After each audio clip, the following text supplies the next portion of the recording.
foster family we have 10 pets.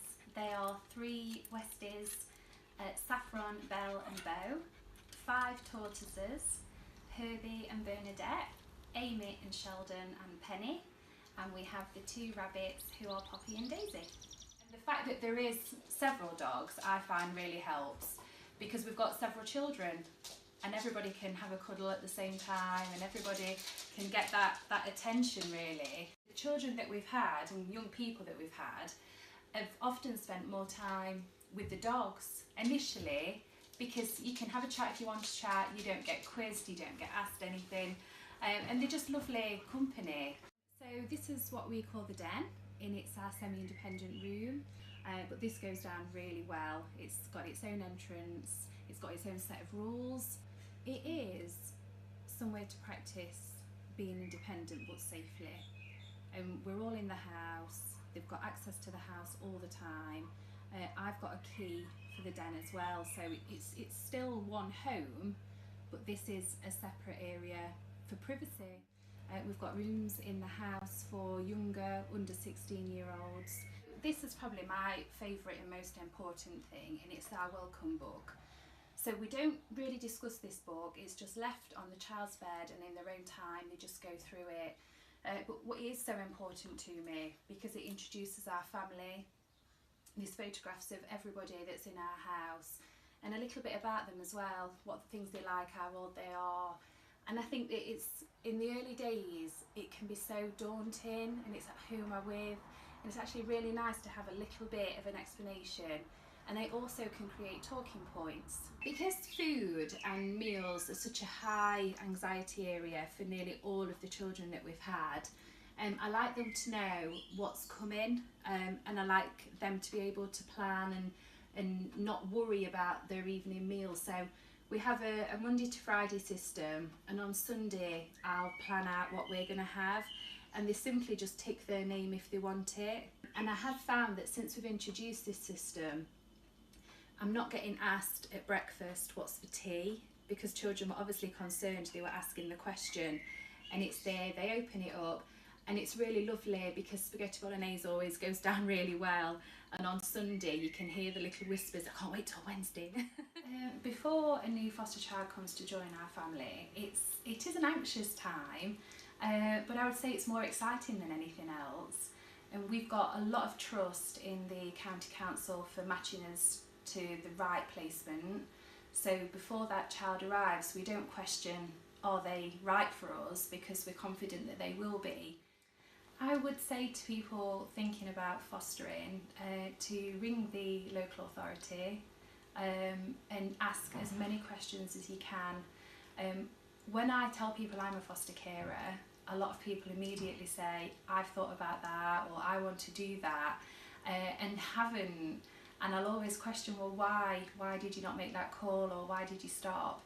And it's often a fear that could be just, I don't know what the word is. it could just be resolved so quickly, and sometimes just asking questions and makes you realise that the things you're worried about aren't really there, or you can speak to somebody that's experienced it and gone through it, and have come out the other side and think, actually no, it is a really rewarding thing to do. I can't see myself doing anything different.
Thank you very much, Noel. So I'd like to hand over to you to do the intro, please, if you would. Thank you.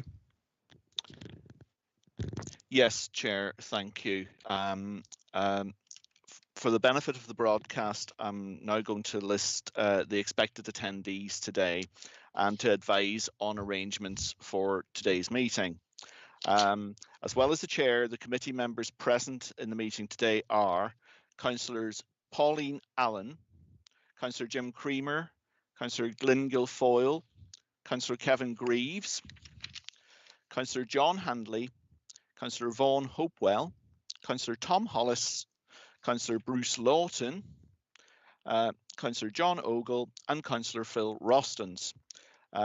Councillors Gordon Wheeler and Maureen Dobson are also in attendance today.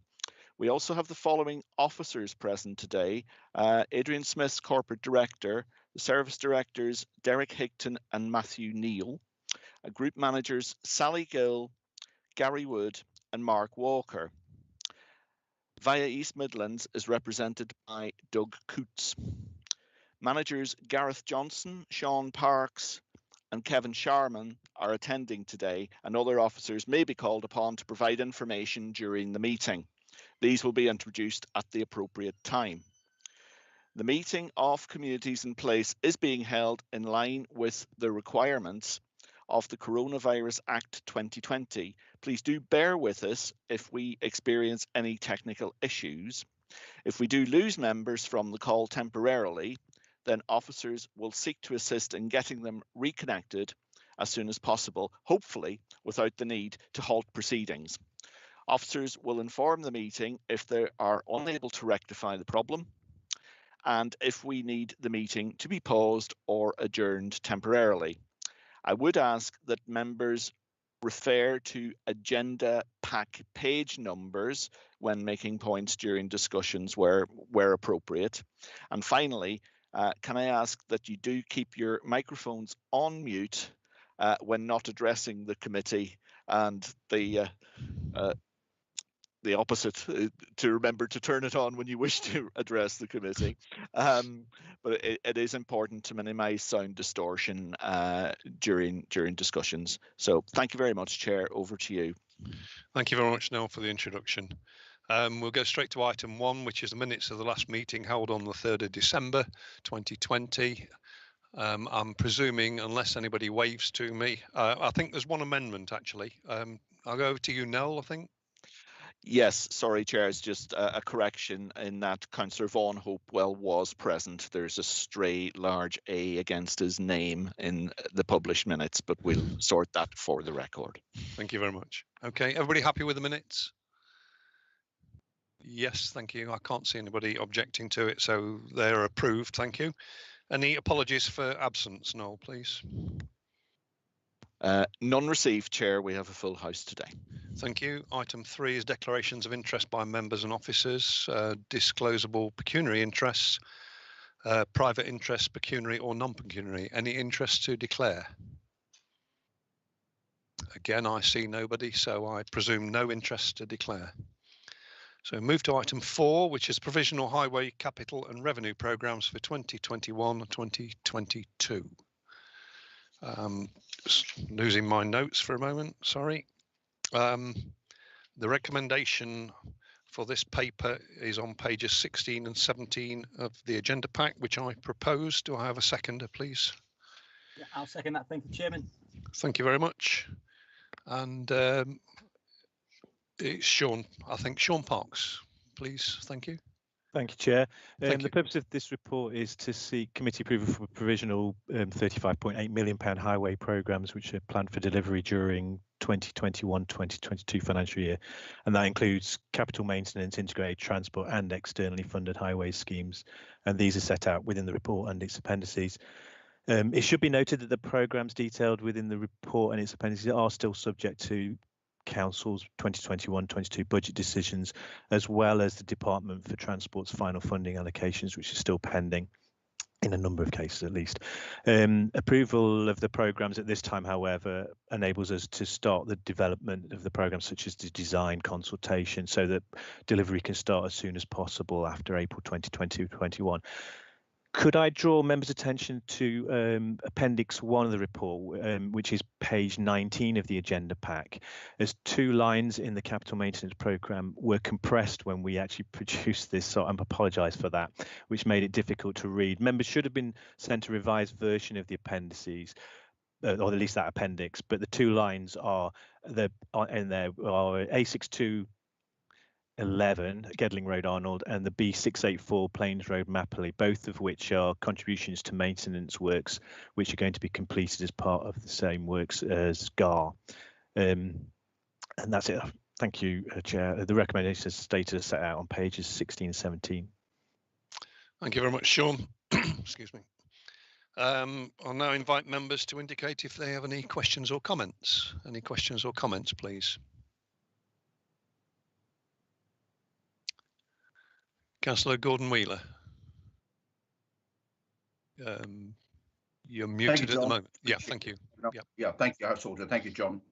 Firstly, I think I'm sure you'd like to join me in congratulating officers for providing us a detailed report. It's really helpful. Gives us all an opportunity to see what's in our patches, but no parochial comments, absolutely none. All I was going to do was to actually ask Sean, do we likely to know when the DFT are going to give us a figure on the funding, please? Thank you, John. To be honest, I'm not aware. That normally we find out around about December time, but unfortunately we haven't as yet. I think lots of delays, obviously, but I should say that Gary might be able to advise further. No, you're absolutely on the money, Sean. We've not heard. We've chased it up this week, so I think imminent. Hopefully within the next couple of weeks. Okay, thank you, Gary. Thank you, Sean. Thank you, Gordon. I would have come to you first, Kevin, had I seen your hand go up, but I hope you don't mind me putting a non-committee member before you. So, Councillor Greaves, please. Thank you, Chair. Thank you. It is what it is, the report, I must admit. I'd like to draw your attention to paragraph 24, page 10 of the report. Active Travel Fund. Now, this has always been welcomed, this report with the travel fund, but now obviously that we can see that there's no longer able to have car sharing, which is noted on paragraph 30. But in my ward, in my area, as you well know, Chairman, that my residents, over 2,500 of them, haven't even got access to a footpath to be able to walk or cycle to 5 of the largest industrial estates in Worksop. Indeed, when I requested that the speed limit on that road, which is 70 miles an hour, that people have to walk down to get to work or to shop, is still in place, and the 70 mile an hour speed reduction was rejected by yourselves. Now, with people not being able to car share at the moment, obviously this is putting larger stress on people wanting to walk or cycle to work. And I want to know what's going to be put in place with that, because as we know now, we're looking at a greener agenda, and I hope your committee is looking at a greener agenda, but my residents are not seeing that. Can you answer that, please, Chairman? I think you've had it answered before, Kevin, on many times, and the fact that you've picked up that item within the Active Travel Fund. So on the Active Travel Fund, I'm going to let or ask if Sean will answer on it. And the other reasons that you put forward, you've already had answers to in the past, and you do understand and know why. I'd like to be reminded, Chairman.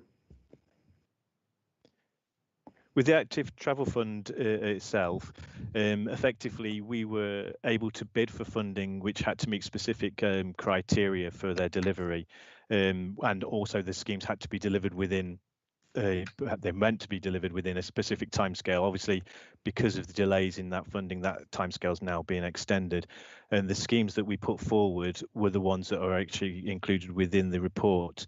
There isn't any opportunity at the moment to add additional schemes to that because, as it states within the report, we tried to get more funding than we had been given as an indicative allocation. It means that we now actually have to pare back even what we put in the bid. So unfortunately, at the moment, we can't add anything additional to that programme. But obviously, we hope to gain funding in the future because DfT has already said that there will be further funding come forward in the future, and potentially, we may be able to look at using some of that funding for alternative measures within, across the whole of the county. But I would suggest, obviously, if Councillor Greaves would like, that we could provide him with another written answer on this specific scheme that he's asked about. Okay, thank you. Thank you for that, Kevin. Chairman. But could I also have an answer that I was given previously for the rejection of speed reduction from 70 mile an hour to 50 mile an hour? Thank you, Chairman. I will get the answer to you, Kevin. Any other questions? Councillor Guilfoyle. Thank you, Chairman. Happy New Year to everyone. Chairman, it's on page 12 of 72 of the papers, the Public Health General Reserve Programme, where we see that adult social care have passed over from the reserves an amount of money, which I understood, to enable people to get to workplaces, etc., etc. And I'm just wondering, and it says within it, obviously, that that's going to be carried forward due to the issues around COVID. What I would like to know is, in reality, in this particular time, should we be using public health money for this particular purpose and putting it back into reserves? Should we not be giving it back to social care to deal with some of the issues that they've got with dealing with the COVID pandemic and some of the other things that we know are causing problems? Okay, I wondered if, Gary, are you in a position to answer that, please?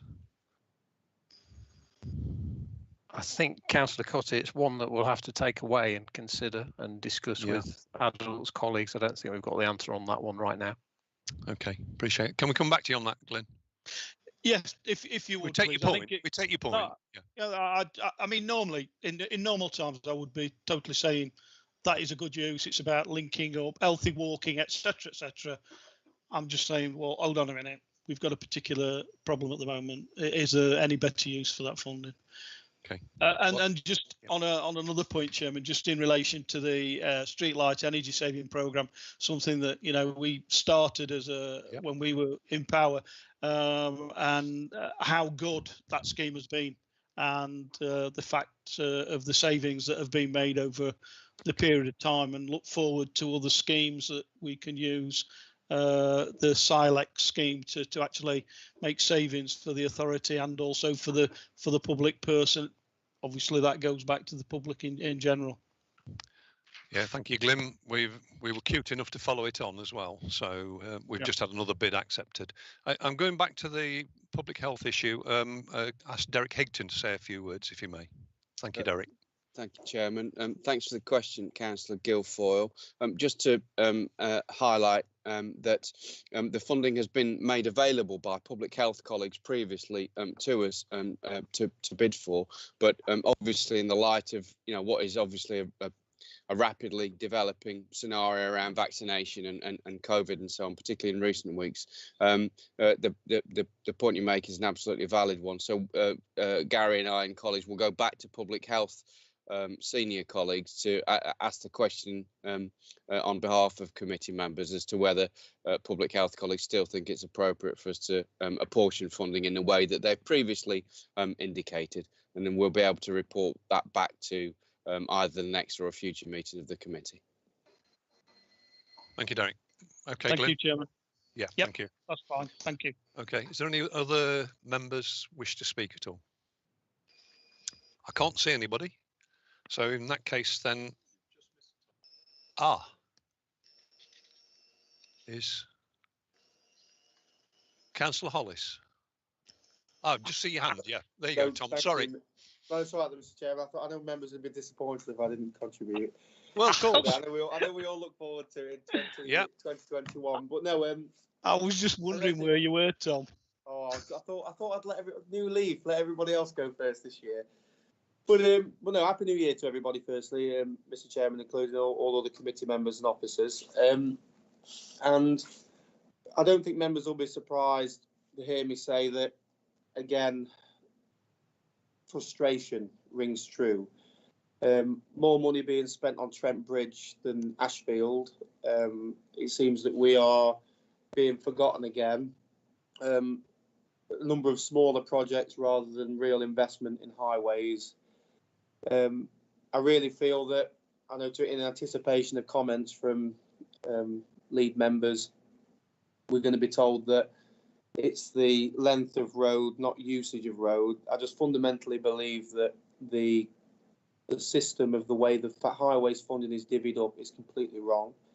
You know, Sutton Town Centre, Hucknall Town Centre, Kirkby Town Centre, yes, have low mileage of road, but have immense usage compared to rural roads in the more vast parts of the county. Not to say that anybody doesn't deserve the fair share, but I don't believe that our part of the our part of the county does get its fair share. It's fair to say that I won't be voting for the recommendations today.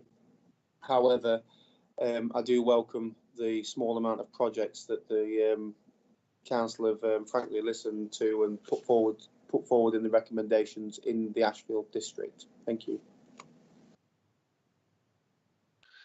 Thank you, Councillor Hollis. Councillor Rostance. Thank you, Chairman. I just wanted to have a quick say, because I don't think Hucknall could be included within that comment, because looking on page 21, we've got a series of micro asphalting works that are being done in Hucknall. The town centre is already pedestrianised anyway, so we've had a lot of money spent on that, and we've also had a new pedestrian crossing to help people into school. So I'm really chuffed with the work that's been happening in Hucknall, and just wanted to thank Sean and the team for the great work they've done in this report. Thank you, Chairman. Thank you, Councillor Rostance.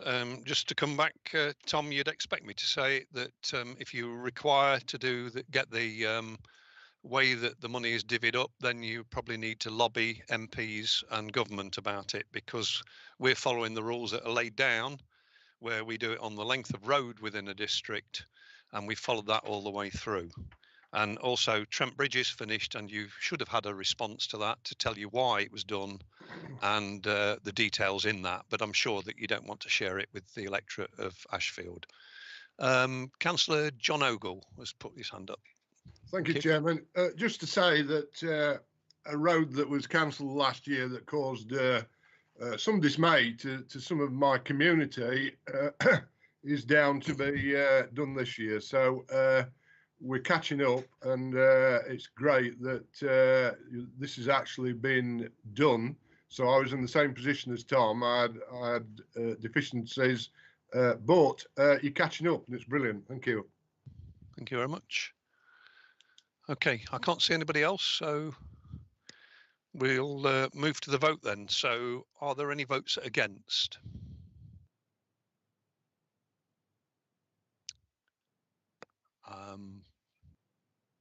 I was expecting one, but not. Is there any abstentions? Abstain, Mr. Chairman. Okay, thank you, Councillor Hollis. And I take it that the rest of them are in favour of the recommendation. Thank you very much. Thank you. We'll move on to item 5, which is the Street Works Permit Scheme.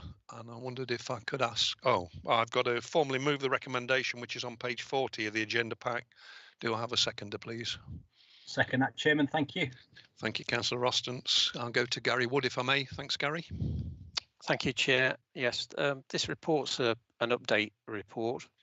I think what we've got here is a positive initiative. It gives us a greater set of tools, an opportunity to improve utility roadworks performance.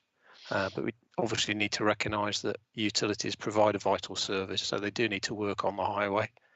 The scheme's been up and running since the 1st of April 2020, and there are now additional compliance officers, as mentioned in the report, and in essence they're paid for by the utilities through permit fees. It's been a good achievement, I think, by VIA to set this up and implement it during the pandemic. and the rollout's been managed by Gareth Johnson, who's on the call, and Peter Goodin via. Obviously, utility activity has been reduced at reduced levels this year, but the new permit scheme has allowed us to challenge work durations and also traffic management methods. So there's been some positive change already.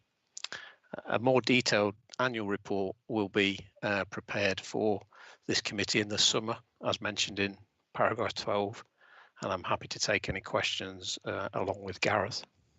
Hand back to you. Thank you, Chair. Thank you, Gary. And I want to echo what you said about the work Gareth Johnson's put in, and I'd like to thank him on behalf of the committee for the work he's done and the way we have this up and running now. So thank you very much indeed, Gareth. I'll go to those who I can see. Councillor Kevin Greaves, you're right in the middle of my screen again, Kevin. So you'd like to go first? I don't mind doing that, Chairman. Thank you. Yeah, this is a long-awaited scheme. In fact, we're a little bit behind, aren't we? Because I think London and other areas have had it introduced before. But nevertheless, it's a welcome scheme. But could I ask how many contractors have been found to be working without a permit to date? How many was in breach of the permit that's been found?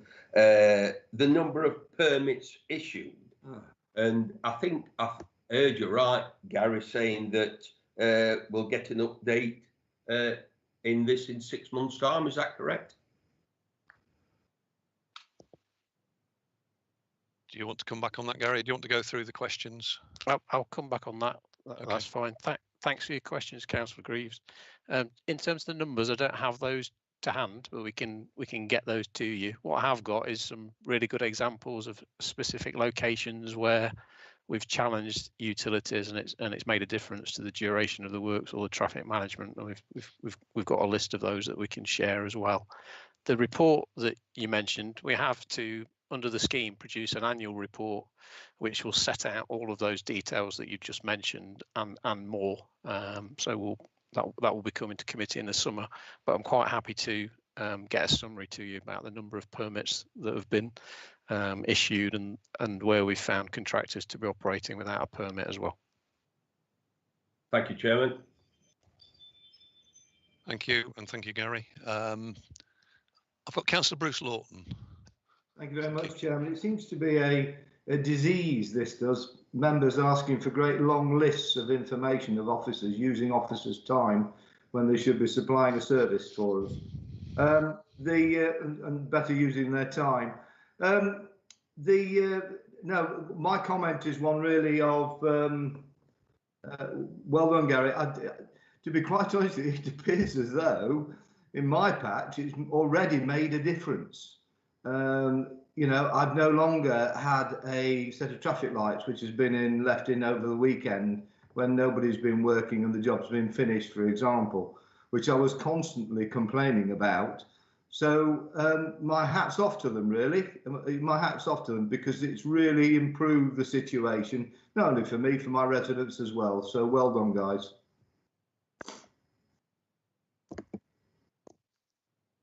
Thank you very much, Councillor Lawton.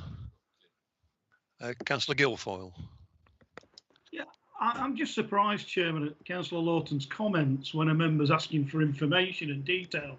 I can remember when he was in opposition, the reams and reams of work that officers had to put in to provide him with information that actually is genuinely entitled to have. And also, it's about scrutiny, Chairman, and I think Councillor Greaves is quite right and proper to ask for information like that, and I think the rest of the committee would wish to see that anyway. So I think, you know, you would have thought the chair of governance, you know, which is about looking after members and making sure that they get the right information, would actually be talking the other way, as opposed to trying to shut members down. But there again, I suppose that's what the Conservatives are all about, giving us little information as possible. Glyn, I was going to say touche, but that last comment, you see, I can't, you know. I wouldn't put you in that, thank you, Councillor Cotty, because you've always been a fair chairman and listened to what members have got to say. I appreciate that, even though I may disagree with your views sometimes. You're always a fair chairman. Thank you. Thank you. Okay, Lynn, point you're made. going to get a report in 6 months' time, mate. Yeah, thanks, Bruce. Thank you. Yeah. Okay, I can't see if there's anybody else that wishes to speak. I don't know if Gareth wants to say anything at all. You don't have to, Gareth, but if you wish, you may. Well, I can thank you for the thanks. I think that's always very much appreciated. It was Via, as Gary said, did get a bit of a hospital pass. They were given the final operational detail to do from January onwards, which was basically hiring and training staff and setting up IT systems. And as you can imagine, when you're recruiting staff in that sort of March, April time and trying to set them up to work on a completely new way of working, that was quite impressive that they managed to achieve that. So, thanks to our colleagues in Via for managing that for us. And I think, I'm really pleased to hear that there are some sort of tangible proof that this is changing things out there. Talking to the officers that are involved in it, they are regularly challenging durations of works, and this is where you'll see the improvements. They're not just allowing the utilities to dictate. We've now got the staff to actually ask questions about how long they're going to be there. Thanks, Gareth. Thank you very much indeed. Okay, we'll move to the vote then, please. Are there any votes against the recommendations? No, I can't see any. Any abstentions? And I'm assuming, unless anybody waves at me or puts a hand up, that everybody else is in favour. So that is unanimous. Thank you very much. Item 6 is the A614 and 6097 major route network. I think, is it Kevin Sharman? Are you? Thank you, Kevin. Thank you, Chair. Yes, I'm happy to introduce this one. So the purpose of the report is to provide an update on the final outline business case for the scheme, which has now been submitted back to the DFT, and seek approval for Via East Midlands to lead on the delivery of the scheme and to begin the consideration of minimal land purchases to keep the project progressing post-programme entry. The 614-6097 improvements accord closely with the County Council's objectives in terms of supporting economic growth, increasing traffic capacity and reducing journey time delays. The package of measures within the scheme includes 6 junction improvements along the 614 and A6097, those being Allerton Roundabout, Mickledale Lane Junction, White Post Roundabout, Warren Hill Junction, Loudon Roundabout and Kirkhill Junction. The suggested preferred construction for the 6 junctions is through Via East Midlands, utilising the existing highways service contract. The overall cost of the package is now £28.6 million, and it should be noted that the previously approved local contribution of up to £4 million has not been increased. The recommendations are on page 5 of the report or page 47 of the agenda pack. Thank you.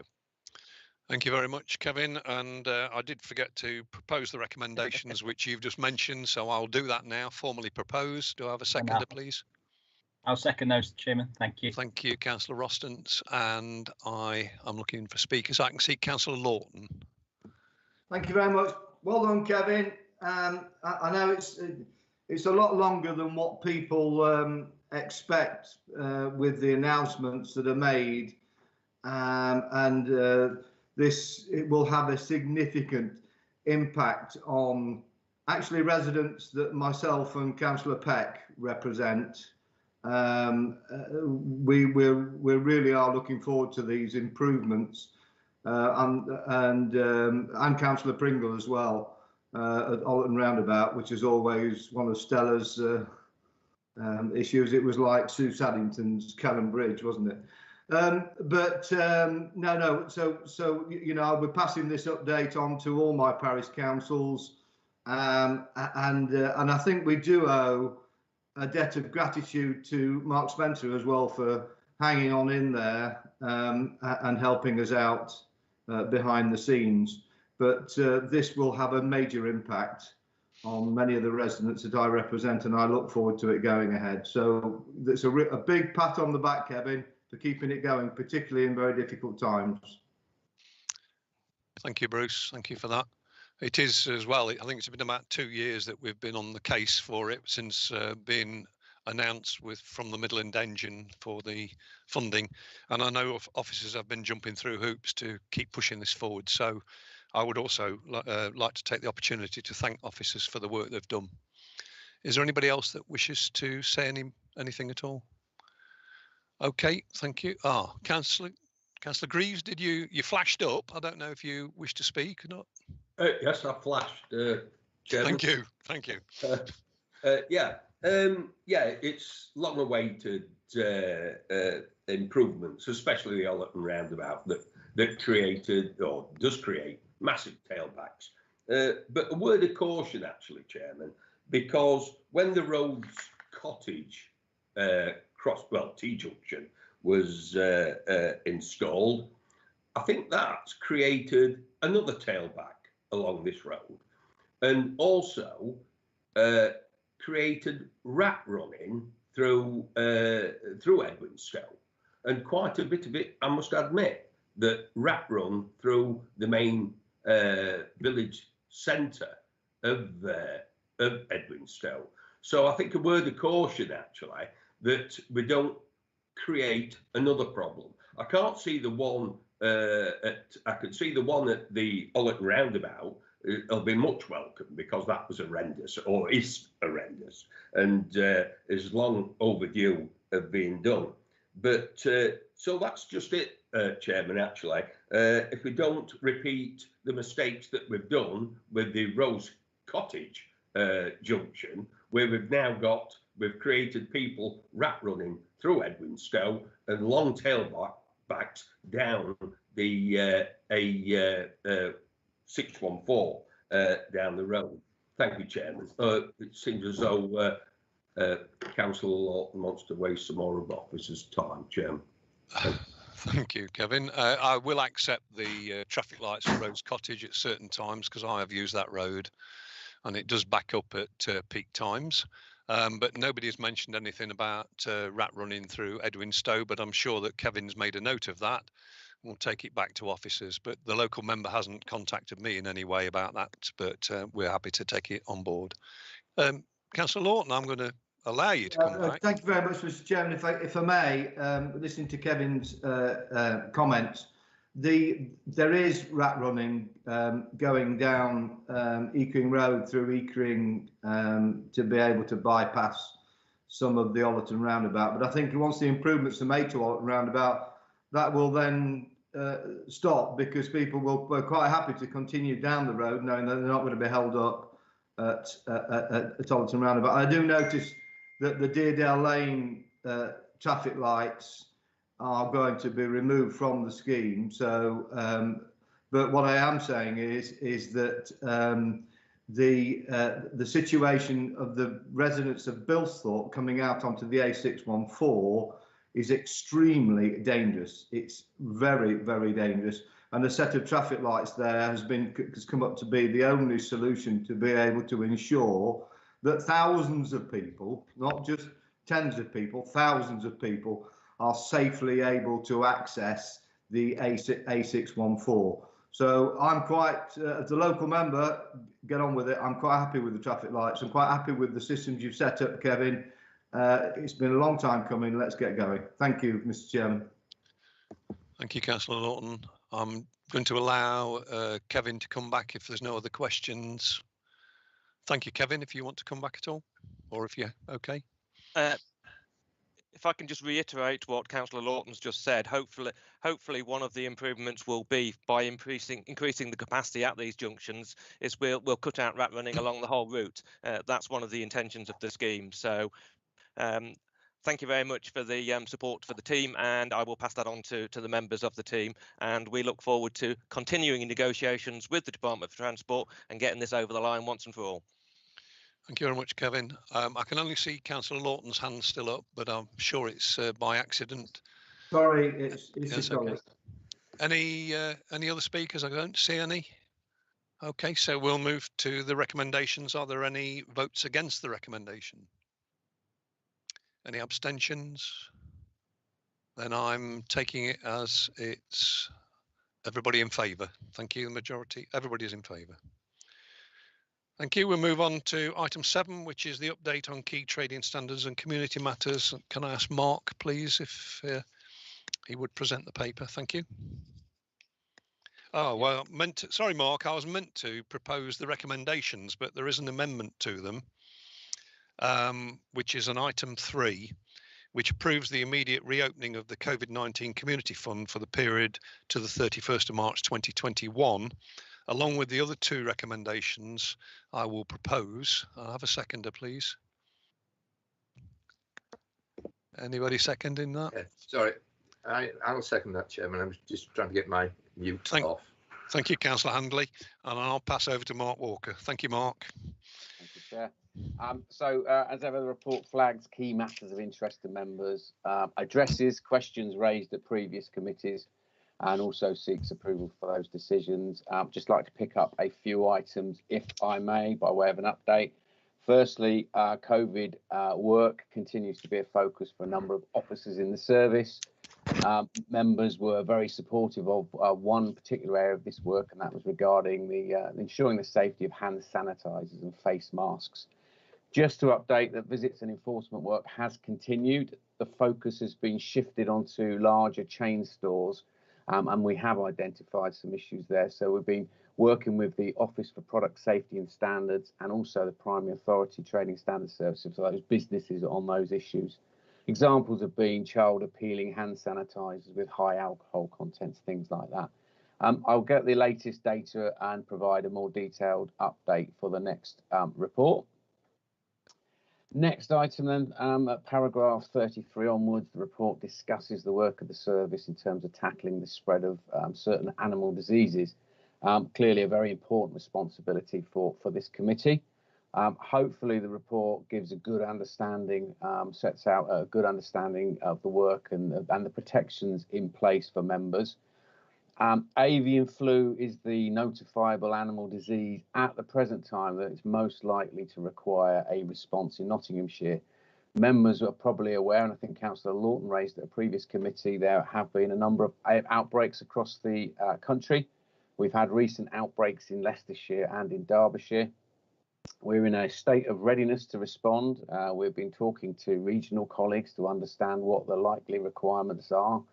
Unfortunately, so far, we've not needed to respond, but we do have plans in place and the support of colleagues from across the council. For example, Highways, Gareth and Gary have both been very supportive around this, so that if we have to mobilise numbers of staff at short notice, we're able to do that. The increased risk of avian flu at the moment is due to the movement of migratory birds. The height of the movement is in the December to January period, so we're at the height of it at the moment, and fingers crossed we will get through this period without having to respond. At paragraph 45 in the report, we talk about, I give it an update regarding illegal landings. Since this report, we've had one more illegal landing that's taken place, another dog, and that's been taken into quarantine. Officers have also been working with the Nottingham Evening Post on an article warning the public once again to be really careful when buying puppies and giving pre-purchase advice, and that article is actually out at the moment. And then, of course, finally, just to pick up on the additional recommendation regarding the COVID Community Fund, the report was written before Nottinghamshire went into Tier 4, and then, of course, we've gone into the full national lockdown. But because of these developments, we're proposing to reopen the council's COVID fund again until the end of March, and there's approximately £257,000 still left in that pot. Thank you, Chair. Thank you, Mark. Before I go and open up to members, I'd like to ask Noel to come in, please, just for a brief comment. Thank you, Noel. Yes, thank you, Chair.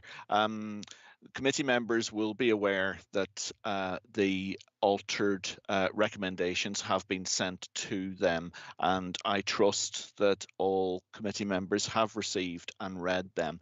But just for the benefit of the broadcast this morning, if it's okay, I'd just like to read out the additional recommendation and also the finance comment that accompanies it, which you should already have with you.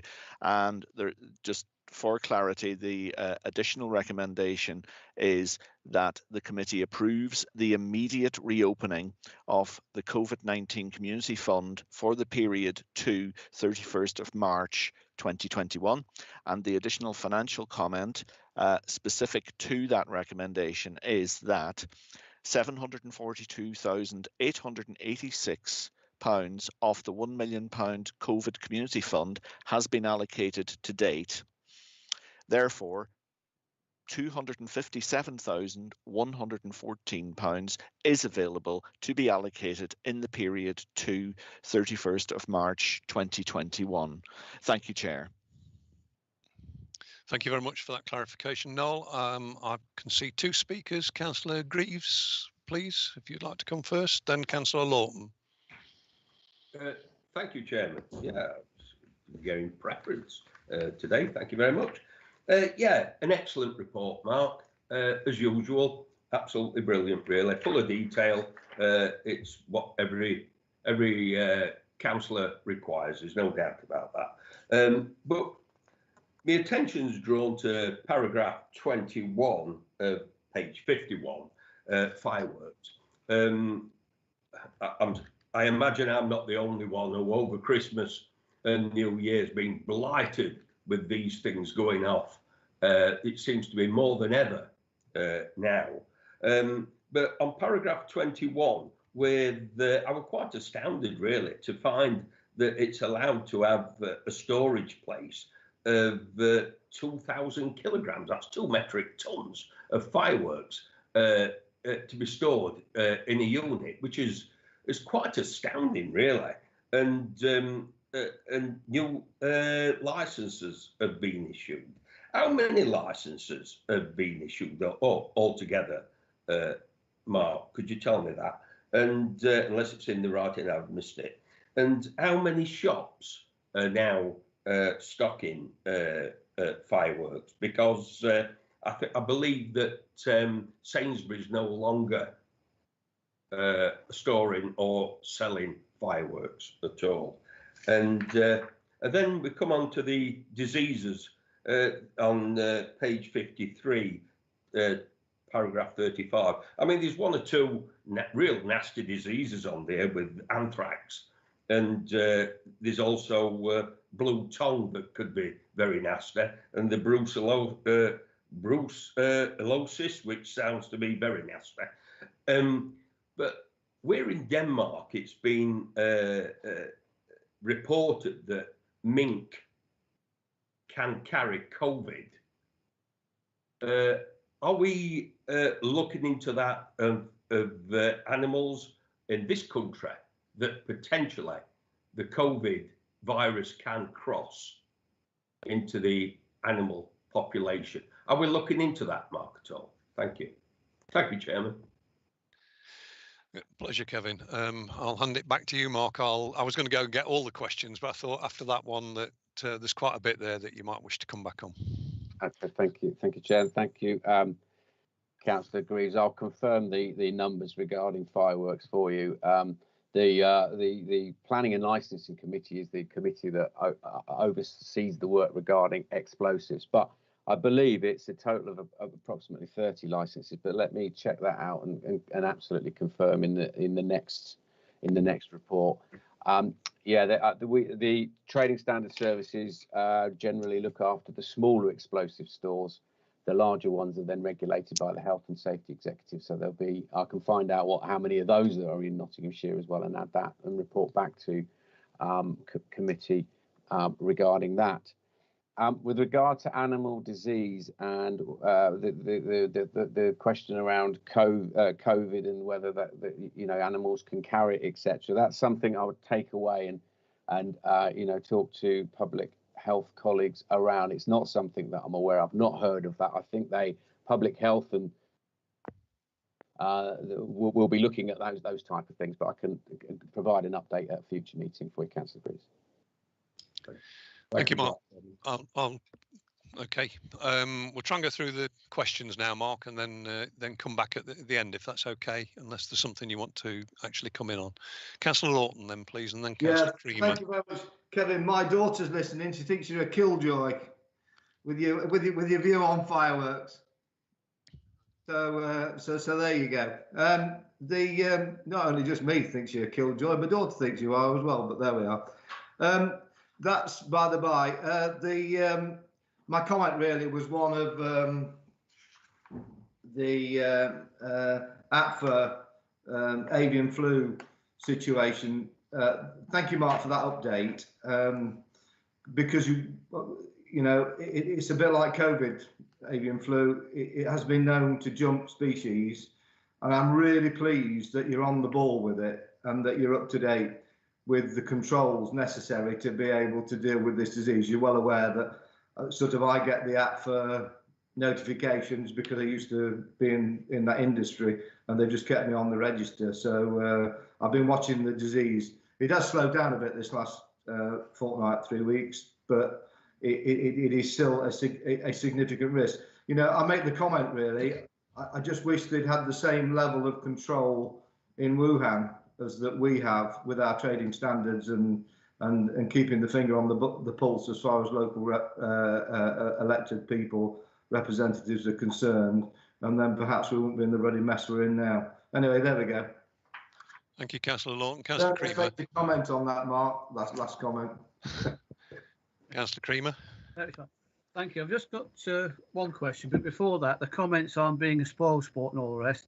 I'm afraid I've got to be a little bit of a spoil sport because I've had complaints from residents in a housing estate that is mainly old, and I have never known, even in my estate, the amount of fireworks that's gone off over the Christmas / New Year period.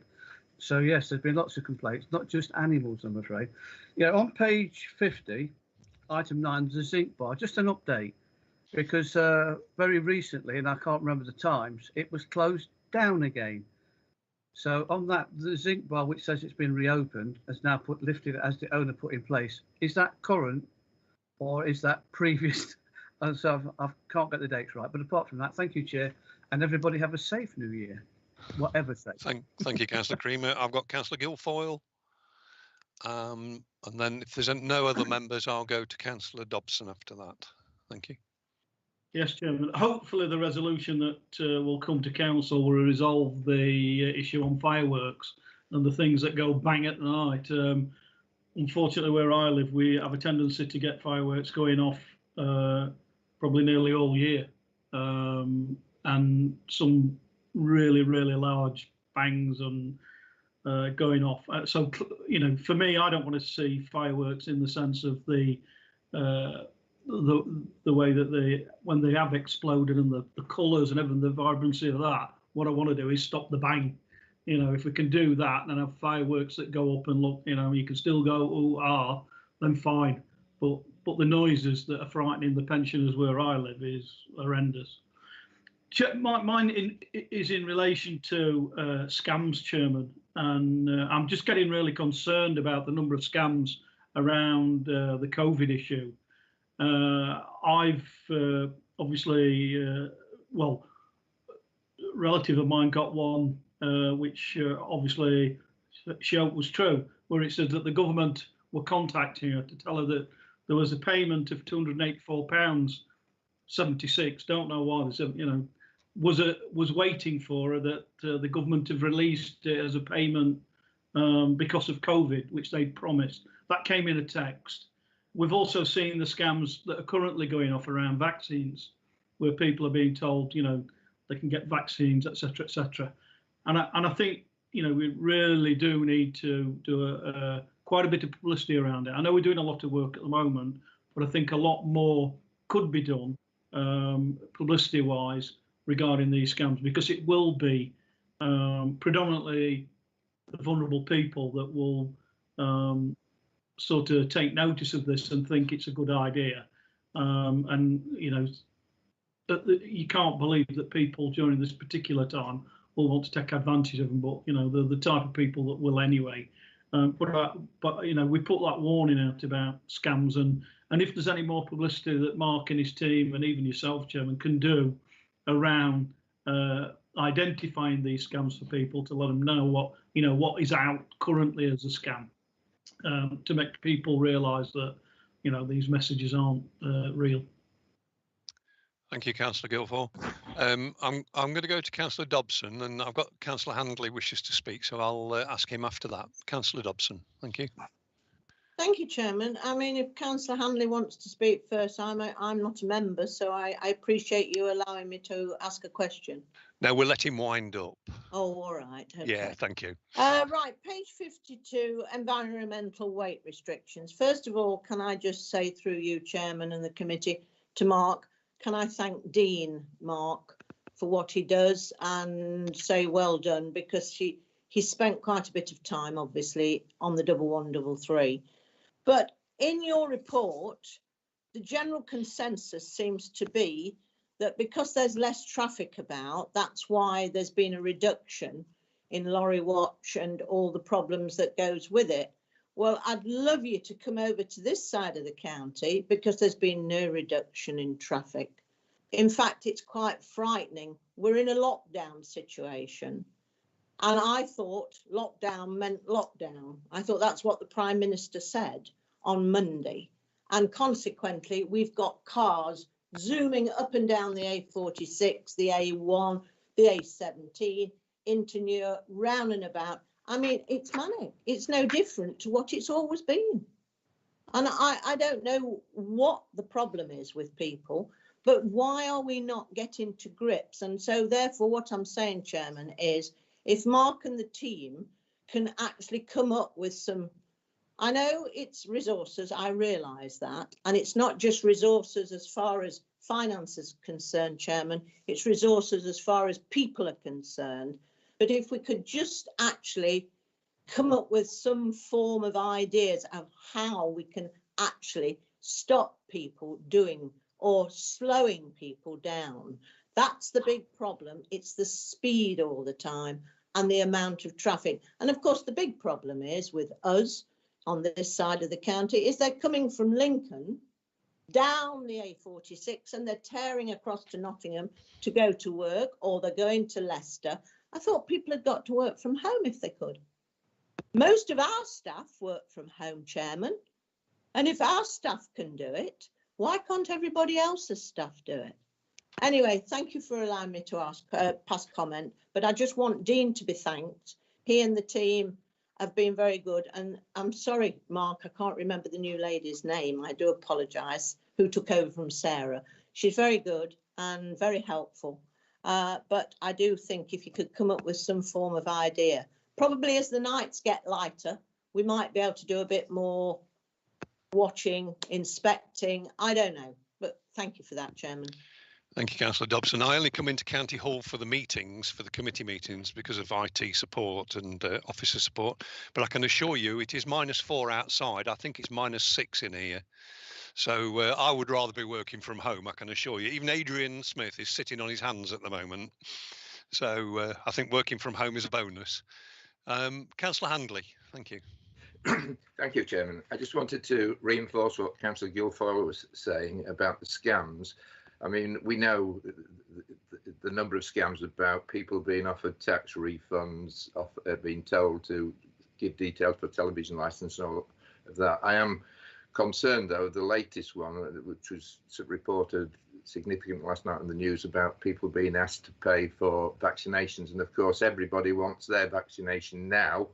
And if they think they can be conned by sort of paying up, it's difficult, and certainly old people are the people who are going to be targeted. But having seen the work that Mark's team do on scams, I know they'll be doing everything they possibly can to support as many people as they can, and that will continue. And I thank them for all the hard work that they've put into this. But I think it's quite important that we keep an eye on the vaccination thing. So thanks very much. Thank you, John.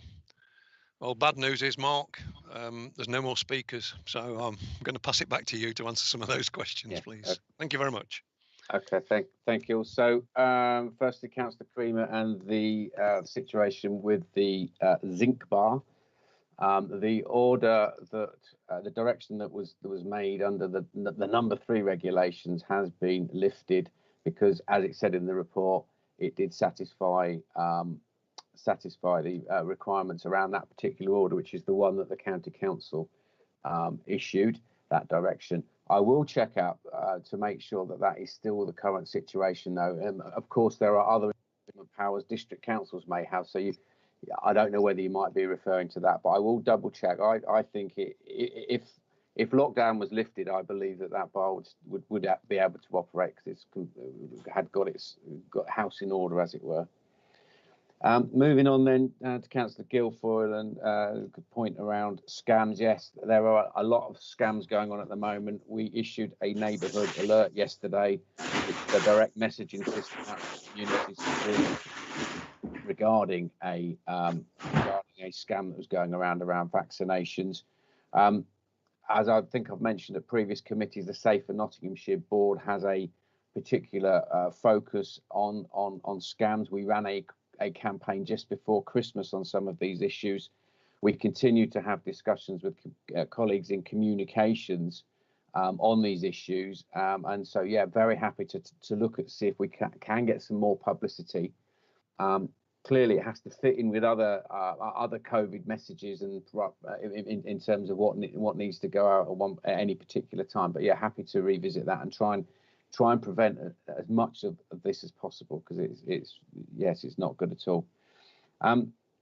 Councillor Dobson, thank you for your question regarding environmental weight restrictions. I will pass your thanks on to Dean Taylor, and also Fiona Needham is the new team manager you're referring to, who's managing that piece of work for us. So and yeah, obviously you raised a couple of issues there. The overloaded lorries thing is something we will continue to think about how we can try and prevent that from happening, how we can change tactics, etc., around enforcement.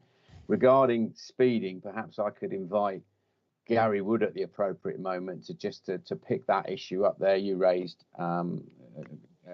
Councillor Dobson on the speeding point, so I don't know if that's appropriate to bring Gary in at this juncture, Chair.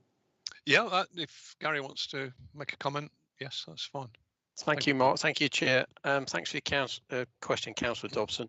We have been working with the police on this because we do recognise during the various lockdowns that there's a core set of drivers that unfortunately like to speed. So we've been doing quite a lot of work around road safety messaging. So what we'll do is we'll look at that again and tie it in with our winter maintenance messaging as well around road safety, and we'll speak to the police as well, because quite often it's helpful, as you know, if they go out and do a blitz, and they've been doing, actually in the past few months, have been doing a campaign about speeding, and they've been doing quite a bit of enforcement. So if you've got specific locations, if you pass those through to me, I can make sure they get through to the police. Can I say, Chairman, thank you to Gary and Mark, and I will do what Gary's asked me to do. Okay, thank you. Thank you. And Councillor Guilfoyle, your hands up. I don't know if you wish to come back on any point. Can I apologise, Chairman? It's in relation to the recommendation that was amended, and I forgot to raise the issue about grant aid. Clearly, and to be fair, we've not really given it any publicity in that sense by talking about it.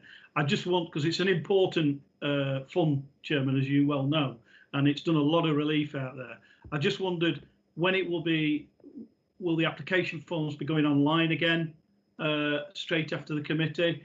Will the people who have applied before be eligible to get grants, or because I know in the past you've gone and said we're going to work with people from other areas that have not, for whatever reason, filled in. Is there any criteria to that, or is it is it the same criteria?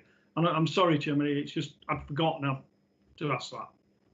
No, that's okay, Mark. I've got Derek Higton, so I'm sure Derek will come in with a response for you.